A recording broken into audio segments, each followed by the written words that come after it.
नमस्कार दोस्तों, एक बार फिर आप सभी का स्वागत है मनोज फिल्मी पॉडकास्ट में। जब बात भारतीय सिनेमा के उन फिल्मकारों की हो जिन्होंने कहानियों को न सिर्फ पर्दे पर उतारा बल्कि उन्हें दिलों में बसाया, तो ऋषिकेश मुखर्जी का नाम सबसे ऊपर आता है। 30 सितंबर 1922 को कोलकाता में जन्मे इस सिनेमा के जादूगर ने सादगी और संवेदनशीलता को अपनी फिल्मों का आधार बनाया, जो न केवल मनोरंजन का जरिया बनी बल्कि जीवन की गहरी सच्चाइयों को भी उकेरा। आनंद, गोलमाल, मिली, चुपके चुपके, ये वो कालजयी फिल्में हैं जिन्होंने यह साबित किया कि सिनेमा सिर्फ चमक दमक का खेल नहीं बल्कि हंसी, आंसुओं और मानवीय रिश्तों का एक नाजुक ताना बाना भी हो सकता है। ऋषिकेश मुखर्जी का सिनेमा मध्यम वर्गीय भारतीय जीवन का आईना था।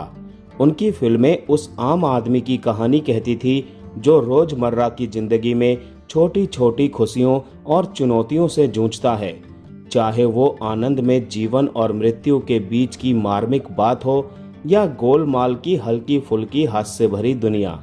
उनकी हर फिल्म में एक गहरा संदेश छिपा होता था जो दर्शकों को हंसाता, रुलाता और सोचने पर मजबूर करता था।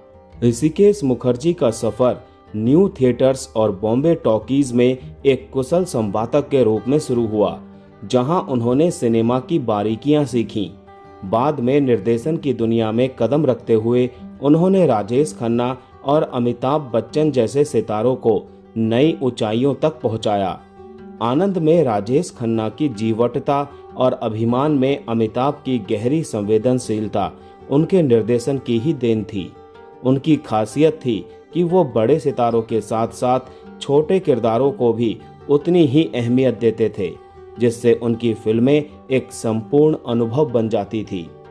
पद्म भूषण और दादा साहेब फाल्के जैसे प्रतिष्ठित सम्मानों से नवाजे गए ऋषिकेश मुखर्जी का सिनेमा आज भी उतना ही प्रासंगिक है। उनकी जीवनी the world of Rishikesh Mukherjee में उनकी फिल्म का एक दिलचस्प किस्सा है जो उनके निर्देशन की प्रतिभा का नमूना पेश करता है। यह किस्सा उनकी cult comedy film Chupke Chupke की शूटिंग का है।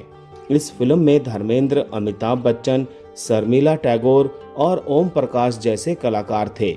एक दिन शूटिंग के दौरान सेट पर अजीब सा माहौल था। निर्देशक की कुर्सी पर बैठे ऋषिकेश मुखर्जी सीन पर ध्यान देने के बजाय पूरी तल्लीनता से शतरंज खेल रहे थे। वो अपने साथी के साथ अगली चाल की रणनीति बनाने में इतने व्यस्त थे कि उन्होंने अभिनेताओं को कोई खास निर्देश ही नहीं दिया। यह देखकर उस दौर के दो सबसे बड़े सुपरस्टार अमिताभ बच्चन और धर्मेंद्र परेशान हो गए। उन्हें लगा कि बिना किसी मार्गदर्शन के कहीं सीन बिगड़ ना जाए।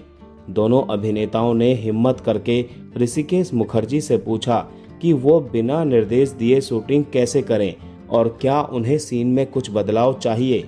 ऋषिकेश मुखर्जी ने पहले अपनी चाल चली, फिर हंसते हुए तेज आवाज में कहा, अगर तुम्हें कहानी समझ में आ गई होती तो तुम अभिनेता नहीं निर्देशक होते। अब जाओ और वो करो जो लिखा है।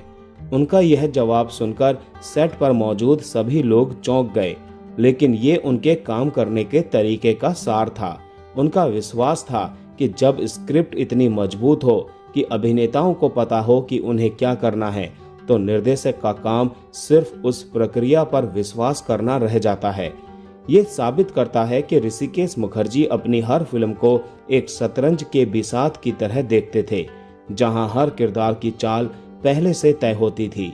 उनकी यही स्पष्टता और सादगी उनकी फिल्मों की सबसे बड़ी ताकत थी। तो दोस्तों, आज का वीडियो यहीं समाप्त करते हैं। मिलते हैं नेक्स्ट वीडियो में। तब तक के लिए आप सभी को tata bye bye, take care.